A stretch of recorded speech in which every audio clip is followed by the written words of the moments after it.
Bonjour Yacine Adnan. Bonjour Naomi. Enchantée. Je suis très contente de vous recevoir aujourd'hui dans ce Book Talk qui est une édition spéciale puisque donc nous sommes avec un auteur. Parfois c'est des booktubeuses, des booktubeurs, des critiques. Aujourd'hui c'est Yacine Adnan et nous sommes à l'Institut français dans le tout nouveau Fab Lab. Donc c'est la première fois que vous voyez ce cadre. Donc pour vous présenter un peu rapidement, vous êtes habitué des écrans puisque vous avez été animateur d'une émission culturelle à la télévision. Vous êtes aussi un poète, vous êtes un acteur de la vie culturelle marocaine depuis maintenant de nombreuses années. Donc vous avez écrit d'abord surtout des nouvelles, des poèmes, puis des travaux sur Fatima Mernissi, si je ne me trompe pas. Et donc Hot Maroc, qui est juste ici votre premier roman. Ouais. Donc vous l'avez écrit en 2016, enfin, pas en 2016 en tout cas, et il a eu un grand succès au niveau de la librairie, donc ça on le sait bien que ça a très bien marché en librairie, et au niveau de la critique aussi, puisqu'elle a été nominée pour l'Arabic Booker Prize. Et donc c'est un roman très dense, on reviendra un peu après sur la vie de ce roman, ses traductions, et puis à partir de 2016 le chemin qu'il a eu.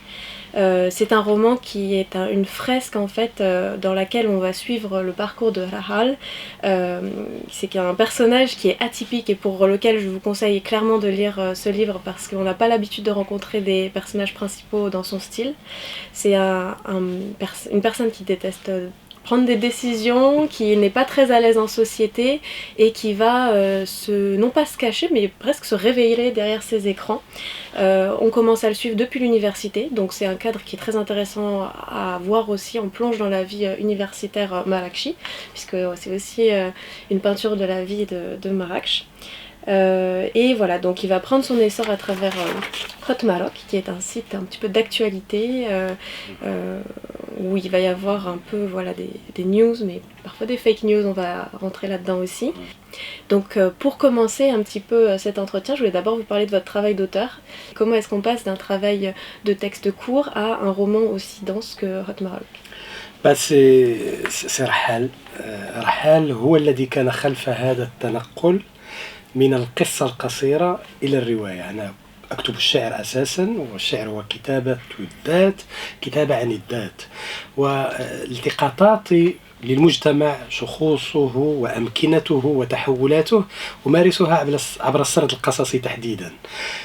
رحال هو شخصية انشغلت بها واشتغلت عليها، وكنت أتصور أنني أشتغل عليها في أفق قصة قصيرة، لكن رحال تحديدا شخصية استدرجتني خارج حدود القصة القصيرة إلى رواية بهذا الحجم. Et au niveau de la vie de ce livre et de la traduction de la langue, c'est un livre qui est paru en arabe, qui a été traduit en français, et là j'ai vu qu'il y avait une édition qui paraissait aux États-Unis aussi, ouais, récemment. Comment est-ce que vous travaillez déjà avec les traducteurs? Est-ce que vous auriez envie de traduire vos livres un jour? J'ai vu que vous avez des éditions bilingues en poésie français-arabe, donc qu'est-ce que ça implique pour vous? La traduction, surtout quand on traduit ce que j'ai écrit en français, pour moi, c'est pas une promotion de ma littérature. Non. C'est plutôt un acte citoyen pour être lu par mes compatriotes marocains francophones. إذا الترجمة ليست إشعاعا للأدب، لا، الترجمة هي ضرورية بالنسبة مواطن مغربي مثلي لكي يقرأ من طرف مواطنيه مغاربة. إذن الترجمة ضرورية. ترجمة هذا النص إلى الفرنسية جاء بمبادرة من فرانس ماير، وهي مترجمة فرنسية مرموقة تعيش حاليا في أستراليا. سبق لها أن ترجمت نجيب محفوظ وعبد الرحمن منيف وأدباء آخرين، وهذه أول رواية مغربية تهتم بها، هي التي عاشت جزءا من طفولتها هنا في المغرب، فكانت فرصة بالنسبة لها لكي تتصالح مع المغرب، وكانت فرصة بالنسبة لي لأشتغل معها على هذا العمل، لأن فرانس ماير كانت تشتغل على كتاب لا يعرفون الفرنسية، أنا بالنسبة لي كانت لدي قدرة أن أقرأ معها وأتابع معها خلال عملية الترجمة، وحصل بيننا تفاعل إيجابي خلاق. لهذا أنا لا أتردد في نصح القارئ بأن يقرأ الترجمة الفرنسية لهوتماروك بكل اطمئنان، لأنني قرأتها وأعدت قراءتها واشتغلت عليها مع فرانس ماير، ولدي اقتناع تام بأنها فعلا أجادت عكس روح النص العربي. Ok. Alors ça nous amène au sujet justement à un texte que vous avez écrit dans Maroc, guerre des langues, un livre qui date de 2018, et dans lequel vous plaidez pour l'idée d'une Beit al-Hikma, donc d'une maison de la sagesse et de la traduction. Est-ce que vous pouvez nous expliquer un petit peu cette idée et puis nous dire, après ces quelques années qui sont passées, vous êtes toujours partisan de cette position. Qu'est-ce que vous en pensez toujours؟ بكل تأكيد أنا الدعوة إلى تأسيس بيت حكمة مغربي هي ضرورة مواطنة، لأنه مثل ما قلت قبل قليل نحن نكتب رواية مغربية. أنا أكتب باللغة العربية، محي بن بين، صديق الرباج من مراكش فقط يكتبون رواية مغربية. نكتب عن مدينة مراكش، شخوص من مدينة مراكش، متخيل مغربي. روايتان حينما تترجم إلى الألمانية أو الإيطالية لا أحد سيعرف اللغة الأصلية التي كتبت بها، هل العربية أم الفرنسية، لأن بالنهاية هذه الروح المغربية وهذا المتخيل المغربي يكاد يكون واحدا. لذا نحن نحتاج إلى أن نقرأ بعضنا. لا أريد أن يكون هناك كتاب معربون مثلا لا يعرفون فؤاد العروي، أو أن فؤاد العروي مثلا وهو صديق عزيز لم يقرأني إلا بعد أن ترجمت هوتماروك إلى الفرنسية.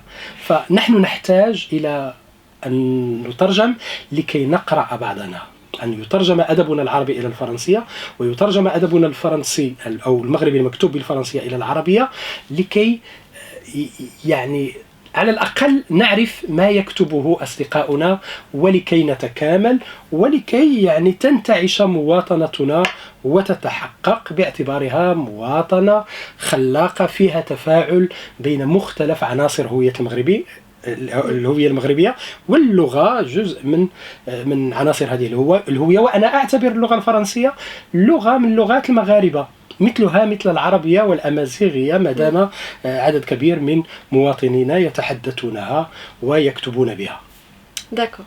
Et pour un peu conclure cet entretien, je voulais lire un petit passage qui m'a bien marqué de Hotmarock, justement qui a lien avec ce sujet de l'information et tout, enfin tous ces sujets qu'on trouve, et le personnage de Mimi que je trouve fascinant et sur lequel peut-être vous pourrez nous dire un mot après la relation que vous avez avec ce personnage. Donc c'est un nouveau rédacteur qui arrive à Hotmarock. À peine Mimi débarque-t-il sur Hotmarock que son style éditorial s'imposa clairement. À l'exception de Naïm, sur lequel il n'avait bien entendu aucun pouvoir, Mimi demanda à tous les journalistes et rédacteurs de faire court.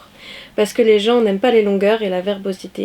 Ils ne viennent pas sur Hotmarock pour qu'on leur chauffe la cervelle avec des théories, des idées, des analyses politiques poussées.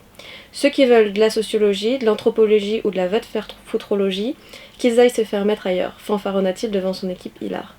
Personne de nos jours n'a de temps à perdre avec ce genre de conneries, les gens veulent des infos, un point c'est tout, même si elles ne sont pas vérifiées. Les infos douteuses, suffit qu'on se les resserve sous une autre forme, dans l'édition du lendemain, et qu'elles deviennent fiables. On les chuchote dans les cafés à l'oreille des collègues, officiant sur d'autres plateformes pour qu'ils les publient à leur sauce, et les voilà certifiés. Ouais, malheureusement. Ça se passe comme ça parfois. Et c'est comme ça que la politique devient liée aussi au réseau et à Hotmarock, et que tout ça se retrouve sur le net. Absolument. هذا هو. لأن أنا كاين الجزء الأول هو كيف أن واحد مثل رحال هو شخص معطوب، ولكن حينما يتم توظيفه من طرف يعني أجهزة أخرى ويصير كما لو أن التلفيق والتشهير وتدفيه الممارسة الصحفية يصير كما لو أنه خيار دولة وخيار مجتمع. هذا هو ما يزعجني، ولهذا قرأت ناقوس الخطر في هوتماروك. Très bien. Eh ben, merci beaucoup, Monsieur Adnan, pour être venu dans cette vidéo et pour nous avoir un petit peu accordé cette édition du Book Talk. Ben, merci Naomi, merci Préface, c'est avec plaisir. À très bientôt. À très très bientôt. vite. Au revoir.